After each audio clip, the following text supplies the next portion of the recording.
Cuando Marty Kozlow regresó a casa, después de haber recorrido las casas vecinas con las bromas y sustos propios de la noche de difuntos, la Halloween Night tan celebrada por los anglosajones, las baterías de su silla de ruedas estaban casi agotadas y se dirigió directamente a la cama, aunque sin poder dormir, hasta que la media luna se elevó en un cielo helado, cubierto de estrellas que brillaban como chispas de diamante, que descendían en una especie de torbellino, como un inútil sacacorchos que se estrellaba contra las losas. La luna llena del mes de octubre había pasado sobre Tarker's Mills sin producirse ningún crimen. El segundo mes que así sucedía. Algunos de los habitantes del pueblo, entre ellos Stan Pelkey, el barbero, y Cal Bloodwin, el dueño de la única casa de venta de automóviles en la pequeña ciudad, la Bloodwin Chevrolet, creían que el terror había pasado. El asesino debía de ser un hombre de paso, o un vagabundo que vivía en el bosque. Y, el que fuera, había decidido marcharse de allí como ellos ya habían dicho que acabaría haciendo. Otros, sin embargo, no estaban tan seguros.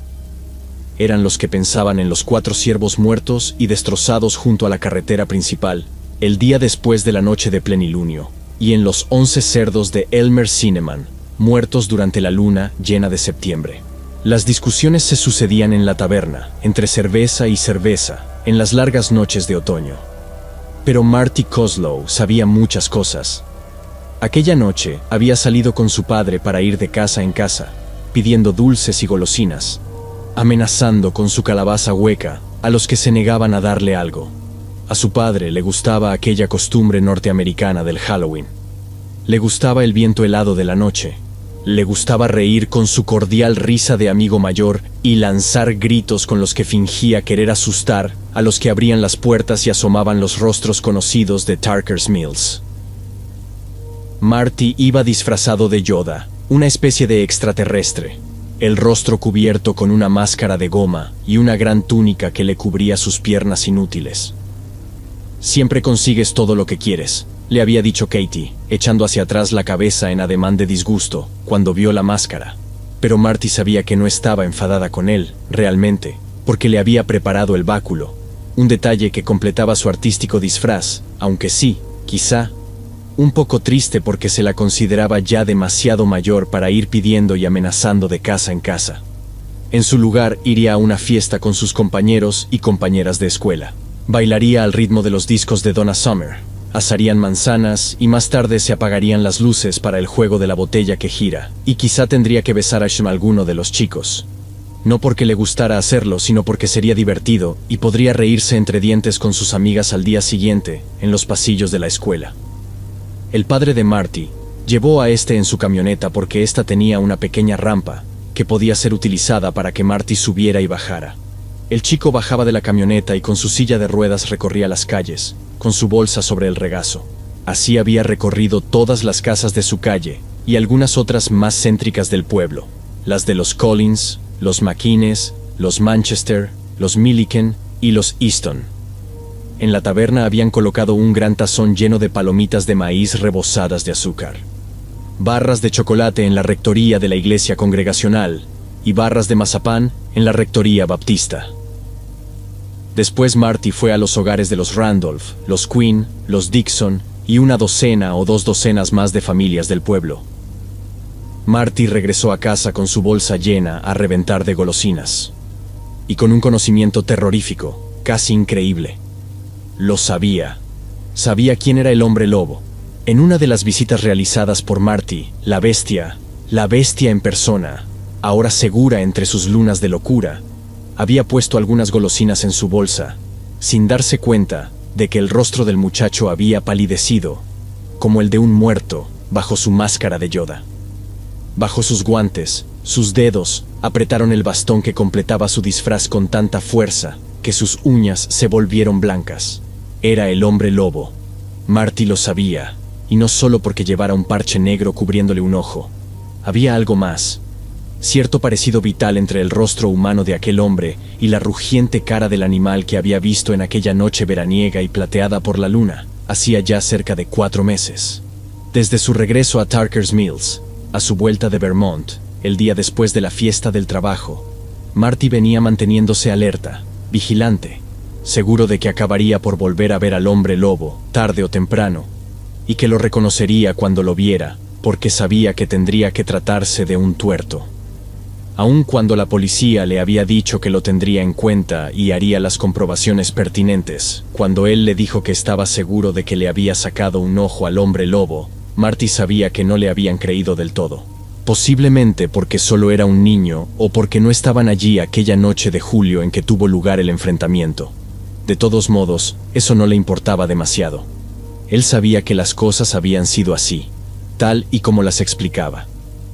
Tarker's Mills era una ciudad pequeña, pero estaba creciendo, y hasta aquella noche, Marty no había visto a ningún tuerto.